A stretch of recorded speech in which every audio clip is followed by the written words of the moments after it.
এবার 2 নম্বরে বলছে সরল করো। 2 নম্বরে কি বলছে? সরল করো। 2 এর 1 নম্বর এখানে যে এক্স গুণ, এটা কিন্তু গুণ আর এটা হচ্ছে এক্স। এক্স গুণ ওয়াই গুণ জেড গুণ ওয়াই গুণ জেড গুণ এক্স গুণ জেড, এই গুণকে ইন্টু বলা যায়। এখন আমরা কি করব? সমাধানের মধ্যে প্রশ্নগুলো উঠাবো।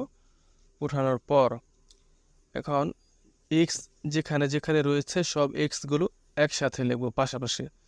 এখানে 4টা এক্স রয়েছে এই রাশির মধ্যে 4টা, এই 4টা এক্সকে আমরা এই পাশাপাশি লিখে দিলাম শুরুতে। তারপর ওয়াই যেখানে যেখানে রয়েছে, ওয়াই 3টা রয়েছে, ওয়াই 3টা আমরা লিখে দিলাম এখানে। তারপর জেড রয়েছে 3টা আমরা এখানে লিখে দিলাম। আশা করি বুঝতে পেরেছ। প্রথমে এক্সেরগুলো সব লিখে দেবো সাজিয়ে, তারপর ওয়াইগুলো লিখবো, তারপর জেডগুলো লিখবো। আর এই সবগুলো আমরা এ রাশি থেকে নিয়েছি। তারপর এক্স যেহেতু এখানে 4টা, তাহলে আমরা একটা এক্স লিখে পাওয়ার 4 দেব। এক্সের উপরে পাওয়ার 4 দিলে বোঝা যায় যেখানে 4টা এক্স আছে। ওয়াই এখানে 3টা, তাই না? তো ওয়াই লিখে এখানে 3 দিয়ে দেবো, 3টা ওয়াই বোঝায়।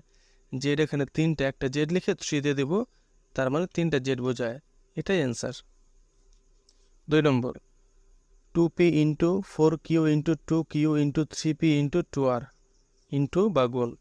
এখন আমরা সমাধানে এটা উঠাবো। উঠানোর পরে দেখি যে সংখ্যাগুলো রয়েছে 2 4 2 3 2, শুধু সংখ্যাগুলোকে আলাদা করে লিখব, সংখ্যাগুলোকে।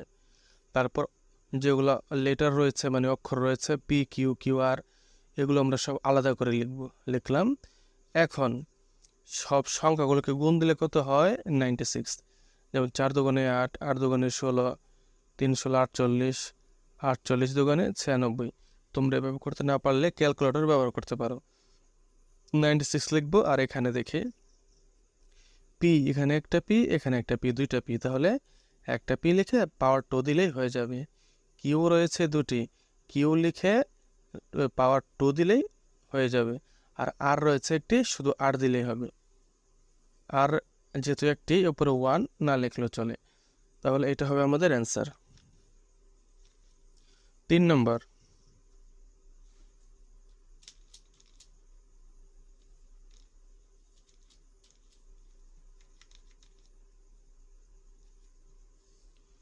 3 নম্বর প্রশ্নটি হচ্ছে এটা। এখন আমরা সমাধান করব। সমাধানে লিখলাম, লেখার পর এবার যে সংখ্যাগুলো রয়েছে 5 2 4 3 3 6, সব সংখ্যাগুলোকে আলাদা করে লিখবো এখানে গুণ দিয়ে। সব সংখ্যাগুলোকে লিখবো, তারপর সংখ্যার সাথে যে অক্ষরগুলো রয়েছে সেগুলো আমরা এখানে লিখে দিব। তারপরে সব সংখ্যাগুলোকে আমরা আলাদা গুণ করব। গুণ করলে কত হবে? 2160 হবে। 2160 গুণ করলে, এটা মৌখিকভাবে গুণ করা কষ্টকর হয়ে যাবে, ক্যালকুলেটর ইউজ করতে পারো।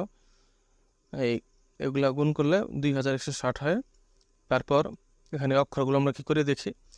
এ 3টা রয়েছে, 3 জায়গায় এ, তার মানে একটা এ লিখে পাওয়ার 3 দিয়ে দেব, 3টা বোঝায়। বি রয়েছে 2 জায়গায়, তার একটা বি দিয়ে 2 দিয়ে দেব। সি রয়েছে একটি, সি একটা দিয়ে দেবো এখানে। এটাই আমাদের অ্যান্সার। 4 নম্বর প্রশ্ন হচ্ছে এটা। আমরা এখানে সাজাবো, প্রশ্নটা লিখবো এখানে। লেখার পর এবার সব সংখ্যাগুলো, অর্থাৎ 2 3 2 4 3 যে সংখ্যাগুলো রয়েছে সংখ্যাগুলো আলাদা লিখে দেবো এখানে। আমরা আগে সংখ্যাগুলো আলাদা লিখলাম, তারপর যে অক্ষরগুলো রয়েছে এই অক্ষরগুলোকে আমরা এই পাশে লিখে দেব। সংখ্যাগুলো এখানে লিখবো আর অক্ষরগুলো এখানে লিখবো, এই যে রাশি থেকে। এবার আমরা দেখি পরের রাশিতে সব সংখ্যাগুলো গুণ করলে কত হয়? 576 হয়। আর অক্ষরগুলো দেখি আমরা, এ রয়েছে কয়টি? এ রয়েছে 3টি, একটি এ লিখে আমরা 3 দিয়ে দেবো পাওয়ার। বি রয়েছে 3টি, তাহলে একটা বি লিখে পাওয়ার 3 দিয়ে দেবো। সি রয়েছে 2টি, 2 জায়গায়, একটা সি দিয়ে 2 দিয়ে দেবো। এটাই আমাদের অ্যান্সার।